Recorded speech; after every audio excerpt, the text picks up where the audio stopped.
Hey man, what the do y'all know about sports? You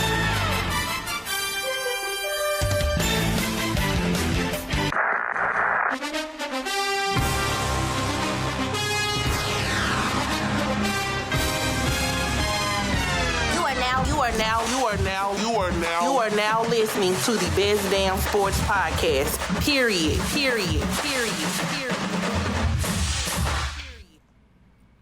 Welcome back, everyone, to the What Do Women Know About Sports podcast. I am Bree Nicole. And I'm Vicky D.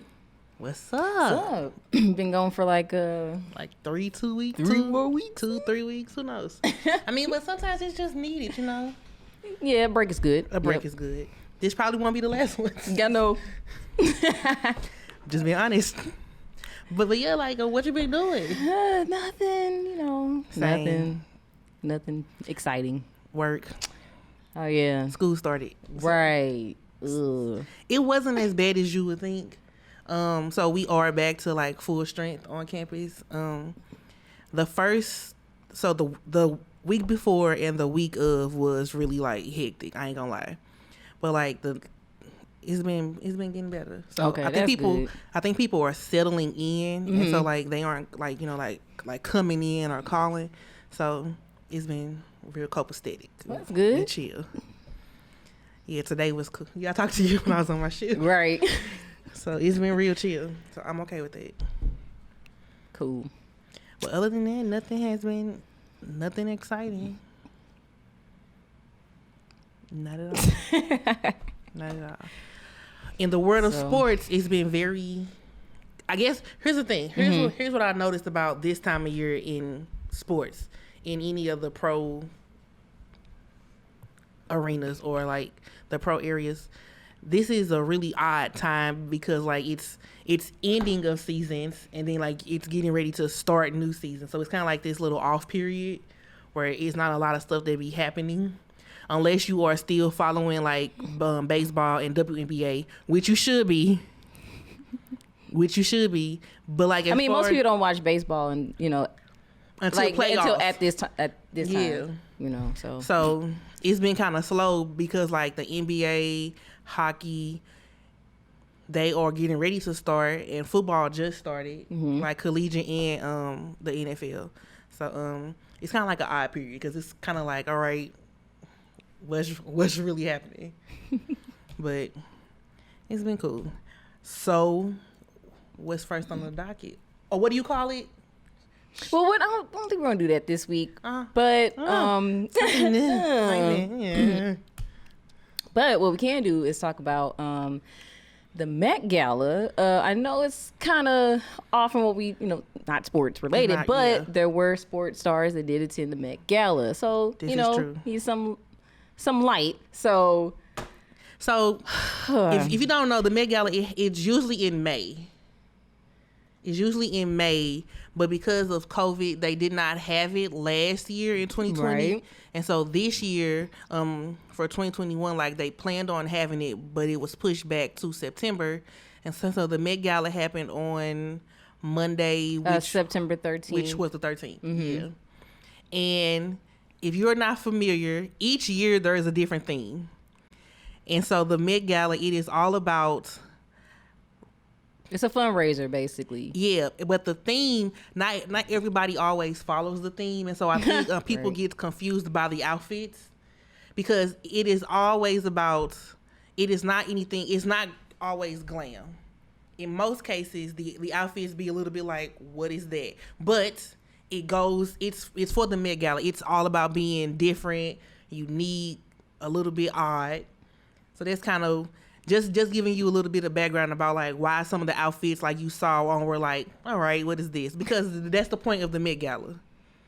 It's not like your regular like ball gown. Like it's not like that at all. So I look forward to it just because I like to see the outfits. And some people be looking atrocious, but I get it. And what I learned this year is that like a lot of the people who go, the people on the carpet, they always ask them like, hey, who are you wearing? I learned that the stars who attend, the designer they actually contact the stars and say, hey, like, will you wear this? Be like a muse, I guess. Yeah, and so like the actual star doesn't pick like who they are wearing. Like that designer picks like who they want to wear their clothing, and I think that's pretty cool. So this year's theme was it had to do with like American. It was like a lexicon of fashion. So it's kind of like your own take of whatever American fashion like may be. Okay, right. So that was kind of like the theme for this year. And a few athletes and their wives did show up. Right. So you got Serena Williams. Yeah. She was wearing Gucci. That was Gucci? She was wearing Gucci, yes. Oh, okay. Okay. Her sister was there as well, which she looked better than Serena. Yeah, Venus had like a red gown. Yeah, it was a simple little red gown, you know. Yeah, it was nice. I ain't gonna lie to you, it was nice. Simple, but you know. It was nice. I know that Steph and Aisha were there. They looked really nice. They've been there before. They have? Mm-hmm. Okay. I know that Russell Westbrook was there. This was his first Met. And Russell went with the American thing. Like, he had a star in, like, red, blue, and white. Like, he did, yeah. His haircut, yeah. Dyed blue with stars in it, yeah. So, blue shout out to Russell. You know. Sierra. Now, Sierra has been to plenty Met Galas. But she went this year, and she wore... If you know what a jersey dress is... So 2000. It gives you so 2004... So early 2000s. Ugh. She wore a jersey dress, but it was like ball gown form. Right. And she was paying homage like to her husband, Russell Wilson, because like the color of her ball gown was like a lime green. It had the number 3 on it because like that's his number for the Seahawks. She had a little clutch football. Yeah. You know. It was cute. It was cute. I'm gonna give her that. So I said Simone Biles was there. I read that Simone Biles' dress was 98 pounds. Just the dress alone. Yeah. Or 88 pounds. It weighed more than she probably do. Yeah. Yeah. And I saw that Suni Lee was also there. She was on the Olympic gymnastic team this past Olympics. So like that was good for her to go. Allison Felix was there. And she looked really nice. I loved her outfit. Megan Rapinoe was there. I did see Megan. She wore a clutch, like a red, white, and blue clutch that said "In Gay We Trust." Loved it. You know. Listen, rep it. I know that Sha'Carri Richardson was also there. Sha'Carri, yeah. I saw her picture after the fact, so I'm not sure if she was late getting to the like red carpet, but I saw her photo after, but she was there. Naomi Osaka was there. Mm-hmm. It has been a lot of talk about Naomi Osaka's outfit. Now, from first glance, it looks like Angelica. Yeah, from Rugrats. Yes. But I was listening to the red carpet like interviews and them giving descriptions. Her outfit was actually paying homage to her Japanese and Haitian heritage. Yeah, it was a koi fish theme. I can see it. Louis Vuitton. And she was there with her boyfriend, Corday, and so he had on Louis Vuitton too, I believe. We had a gymnast, Nia Dennis. Yeah, she wore a Stella McCartney jumpsuit. She was doing cartwheels and flips on. She was all up and down the recovery. It was flips and jumps all up and down the Met Gala runway. I was like, okay. Like, what did you do? Nah, but you know. I mean, but like a floor routine. But overall, it was a really cool. You get to see the stars in like a different setting, so the outfits do be a little bit outrageous. But hey, it goes with it. It ties into one. Yeah, and last but not least, Lewis Hamilton, Formula One world champion. He was there. He had a black suit with a see-through mesh shirts. All right. And veil skirt, you know. All right. And speaking of Lewis Hamilton, what I thought was dope was he actually bought like a table for like black designers, like up and coming like black designers, pretty much giving them a place at the Met Gala, which I thought was really dope. Which is amazing. Yeah. Because not everybody gets invited to the Met Gala. Everybody and then it's like some people that's like, they invited you? Some people do not get invited. like in like the most recent years, like Kim is always being invited, but Kim at one point was not invited. So like not everybody gets a chance to attend the Met because not everybody is invited. And I've noticed that they typically invite people who are popular within that year. Mm-hmm. So like the year when Black Panther came out in 2018, like a lot of the cast was invited. So, yeah. And so for him to buy a complete table and just showcase like up and coming Black designers, like that was really dope of him. Yeah. Speaking of Lewis Hamilton, though, again, this morning, a news article came out that he was in a dramatic car crash with Max Verstappen, who was also a driver as well. They got into a car crash like at the Italian Grand Prix, and they were saying like the crash was very dramatic. It was a lot happening. But I believe that they are both okay. But I also read that each driver is blaming each other for the crash.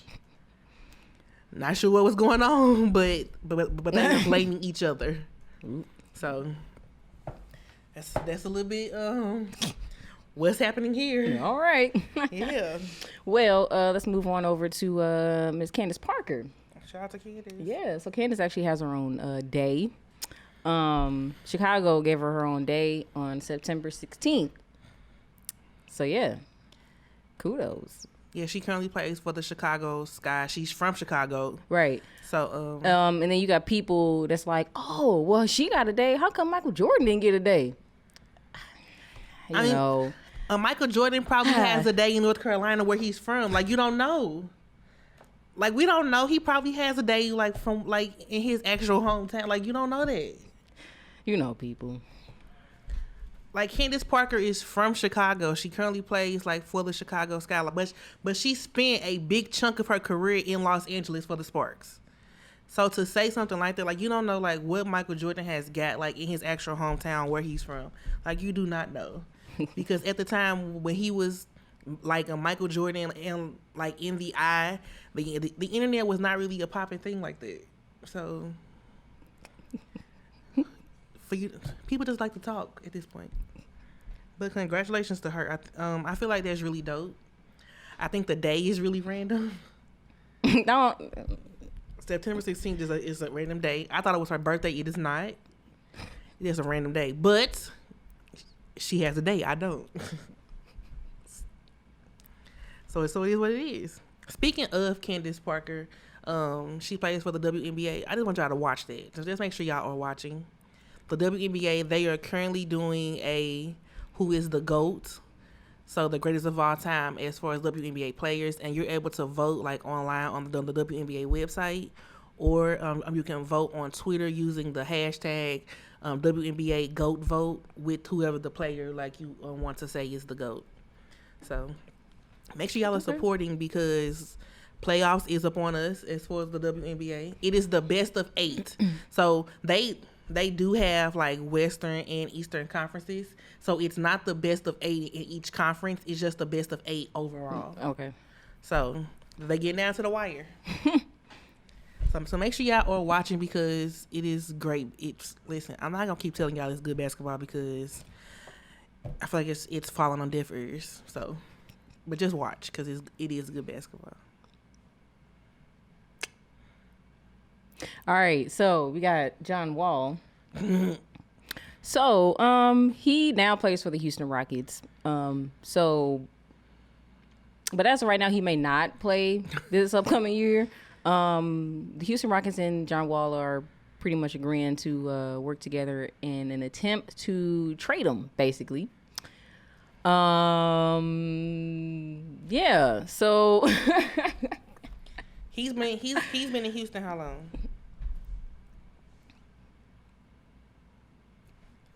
I don't think it's been long. I don't think he's been there long at all. That's my point. Like I don't think he's been there long, and so if he wants out and they want him out, it's kind of posing the question as what's going on in Houston. Yeah, I mean, I don't know. Do you think that he's regretting his choice to go to Houston, and that he should have stayed with? I mean, it didn't work out with him and Bradley Beal and Russell Westbrook, because, well, yeah, that season was trash. Yeah, that season was trash.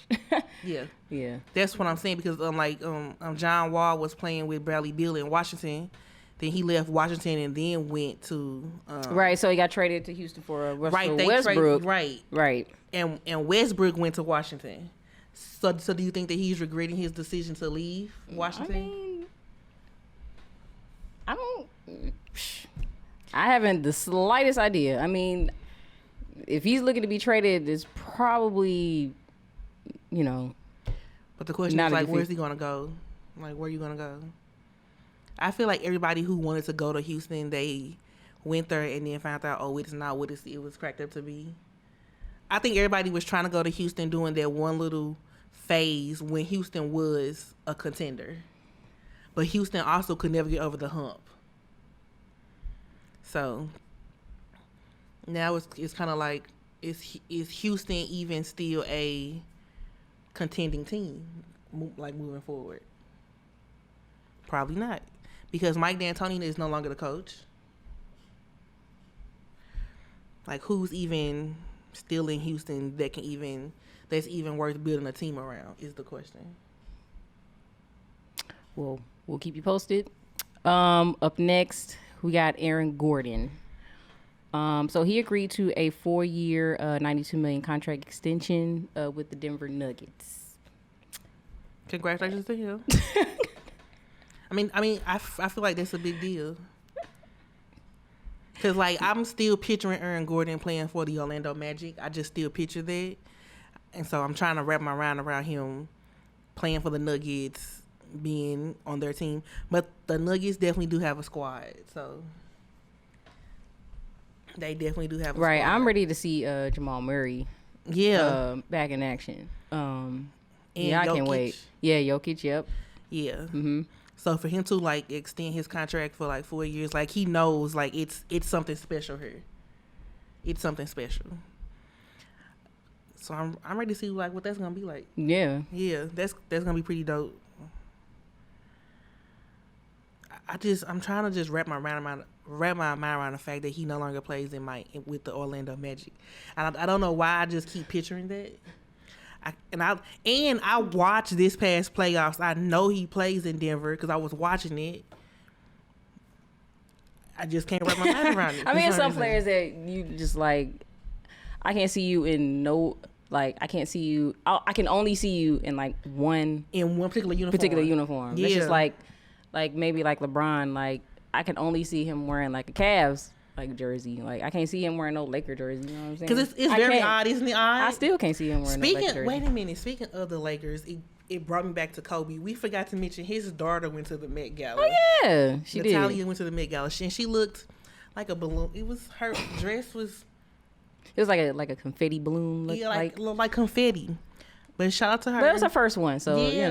Y'all like people being a little too hard on her. Like, I wasn't hard on her at all. No, not you. I'm saying, like, people. I feel like she's coming to her own. I feel like these are things that her dad would have loved to experience with her, but she does have her mom. So like, shout out to her because I wasn't invited to the Met Gala. I'm just letting you know. But also, speaking of the Lakers, I heard that Rajon Rondo was coming back. Yeah. The Lakers is looking very geriatric. It is my squad. I'm gonna stick beside them. As you should. I'm gonna stick beside them. But listen, it's giving very old, geriatric. You only got a couple years left. But I'm gonna stick beside them. I'm gonna stick beside them. I'm not gonna fold. If I stuck beside them from 2011 when they was down bad, I can stick beside them now. So that's your team, as you should. As you should. I'm not saying team hop. Don't be no bandwagoner. I mean, I'll pick up a few other teams on my way, but I'm not gonna just like let them go. It's giving very geriatric, but I'm okay. But I really want to know, like, where are all of these, like, where's y'all cap space? Because it's coming off a lot like Brooklyn Nets last season. So where's y'all cap space on players? Because you're bringing in a lot of people. And y'all may not win, you know. Just like with the Nets, you know. Now, ain't that so weird? Like, you bring in all these heavy hitters and then you don't go nowhere? It poses the question of, like, is a super team really necessary? No. We've seen that, though. Because Brooklyn had a lot of people on their squad. But they also deal with a lot of injuries, though, like, from their main two people. So, I mean, and you see who won last season. The Bucks. Right. I mean, your only superstar is really Giannis. Well, Chris Middleton, he's coming to his own. Okay. Drew Holiday. As far as like being a super team, like it's definitely it is not a super team. Right. You're absolutely right. It is not a super team. Because like I wouldn't count like Chris Middleton, he's a great player, yes.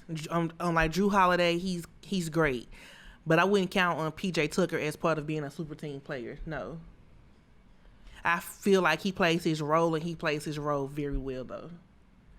So, yeah, it definitely poses the question of like, are these super teams like really necessary? No, you don't need all these superstars on one team. Or people just it could be a distraction. Or people just joining all of these teams. I'm like thinking like, oh, if I join with this player and this player, it gives me the better advantage of getting a championship at the end. Right. But like I told you earlier, which brings me to our next point. It is a lot of players who have played in the NBA who have not received a championship. Yeah. First name that comes to mind is Allen Iverson. The first thing that comes to mind is Allen Iverson. But aside from him, Grant Hill is one. And speaking of Grant Hill, he just got a position with Team USA Basketball. Right. He is now the managing director. Which I can see him doing that. Yeah. And Grant Hill won an Olympic with Team USA Basketball. Back in 96. In 96. You know, Atlanta Olympics. Yeah. And he does not have a ring, but you would never say that Grant Hill was not a great player. Like, he is not. I mean, injuries, you know, kind of. But he's hurt him. He's still in my mind etched as like one of the greats of the sport. He played for 19 seasons. Like, that's a long career a very long career.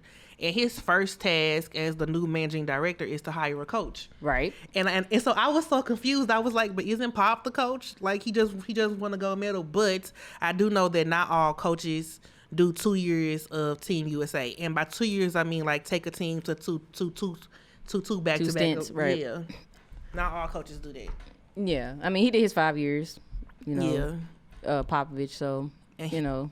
His goal was to get a ring, and that's exactly. He got a ring, even though they struggled. I mean, not a ring, a gold medal. A gold medal, yeah. Even though they struggled, they did in the exhibition. Which, and that first game, they lost against France. Yeah, and they lost against, and France was talking all that stuff.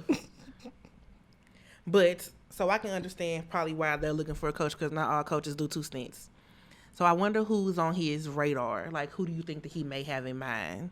Like, who would be a good coach? Because I was reading some of the article, and he was like, I'm looking for a coach who is able to understand Team US like international play. Because it's different than regular NBA play. Mm-hmm. Like, it's not like not all of the rules and regulations or even things on the court is the same. Mm-hmm. Like, if you watch the Olympics, like international basketball, it's a lot more physical. It's way more physical, and the players get to have, I think in NBA, they can have 6 fouls before they foul out. In NBA? Yeah. In FIBA, it's only 5. So, and the ball is smaller. I think the 3-point line is probably a little bit closer. So I think he wants somebody who understands like that style of play and who's going to get the best out of the players, whoever like is selected for. Yeah, and he also said he's looking for somebody who can manage a locker room. Hey, you know, with all those egos, and all those superstars, you have to be able to manage that because everybody wants to be right. Because like so a team you would say like national team, it's a little bit different than just like your regular team. That's because like it's pulling superstars from every different team, right? So everybody has that mindset of like, oh, I'm the number one, and yeah, you know. yeah. But I feel like Grant Hill is a good look for this because he seems very yeah. I can see him definitely see him doing this. So yeah, that's what's up. So congratulations to him for that. And last but not least, we got Times came out with, their most influential, list. And there's a few sports stars that made the list. Yeah. So, of course, Tom Brady is on that list. He's a Benjamin Button. No. He's 44 and still playing like he in his prime. Hey, I mean, if you still got it, if you still feel good, why not? Why the heck not? Go for it all. For real. He's a real life Benjamin Button. That's all I gotta say.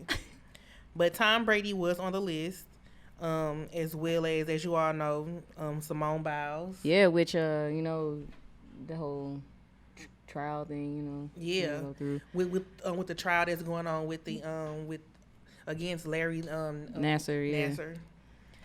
And Suni Lee is also on that list, and I'm happy for her because like this was her first Olympics. She won 3 medals. She was invited to the Met Gala. She also is a gymnast at her college that she just started, and now like you're on the list of like the top 100 most influential people. So that's a good thing for you. Like this was a good year for you. And lastly, on the list, like also was Allison Felix. Mm-hmm. Give her flowers. Yeah, most she got the most medals in her field. In track and field. Give her medals. Give her her give her flowers. While she's not her medals. Give her that too, but give her flowers because like she deserves it. She definitely deserves it. I'm definitely gonna miss her on the track though. Yeah. You also got Naomi Osaka. She was on the list too. She's on the list as well. Like even through all that she went through this year of her pulling out of certain events, I feel like she did it with a lot of poise and grace. So they have different categories, like subcategories. So yes. Oh, and we also got I want to say his name correctly. Shohei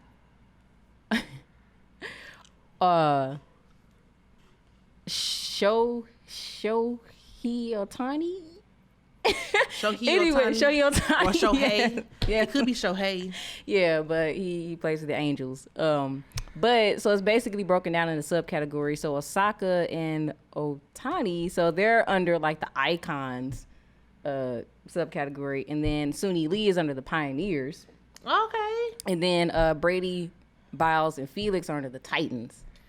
I like that. Yeah. Okay, that's pretty. That's pretty cool. You're right. So that was pretty cool. That's pretty cool. Yeah. So I didn't realize that it was subcategory. And then of course, you got your people like, where's LeBron? Who asked that question? The LeBron fans. He's on the list. Because I feel like this list is created by folks who vote, right? Or I'm going to assume it is. And so if you're not selected, it just means the public didn't vote for you. It's nothing personal. But this does not take away from his accolades or what he has accomplished in his career. This is just a list. So they also had Time. They also asked like other celebrities to kind of write like short essays on these people, on people.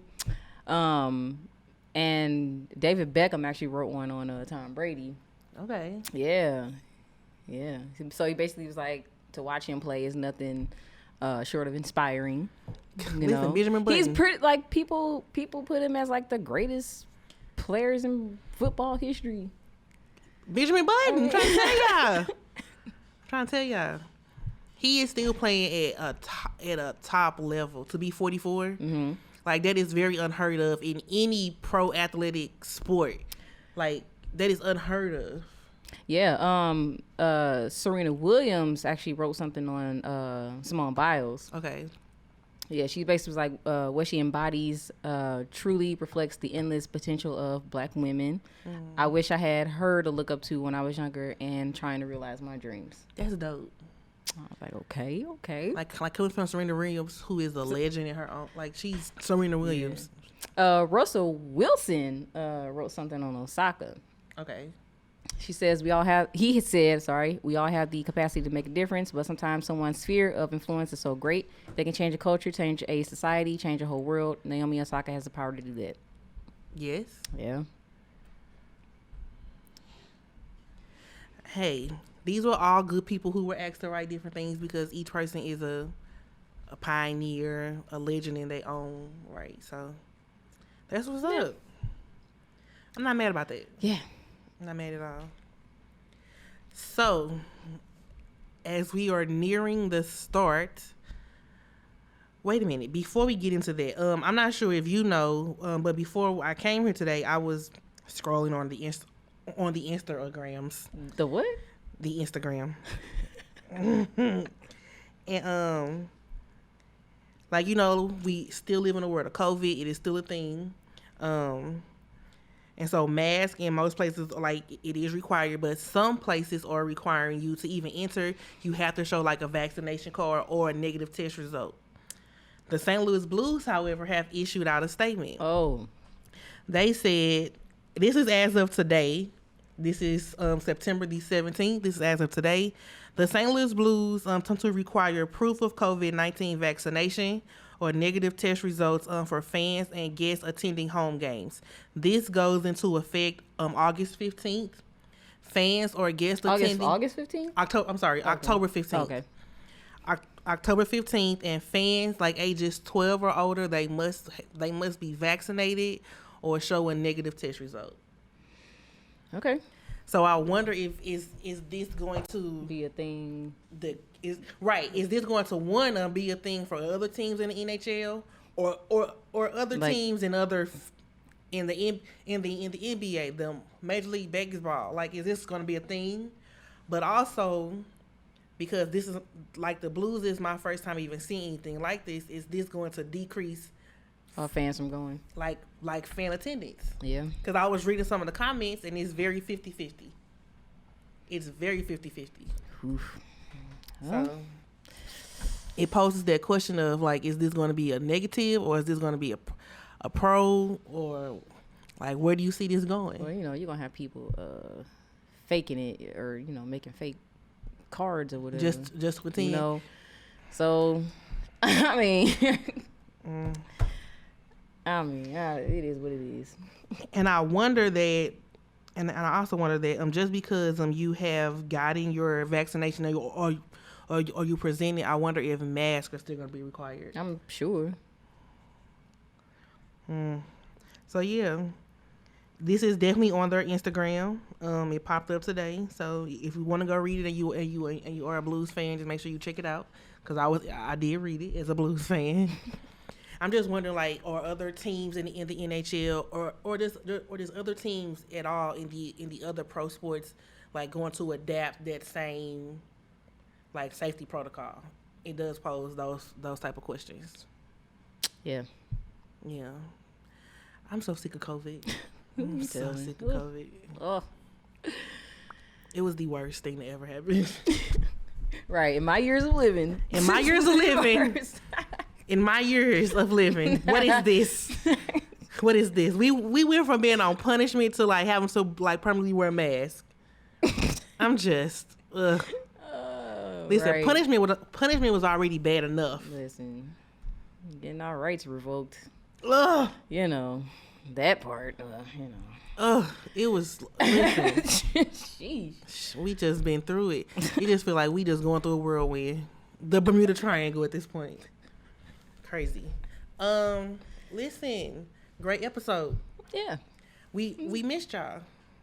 I know it's been a minute. It's been a minute. I know y'all missed us. You know. We sorry. We sorry.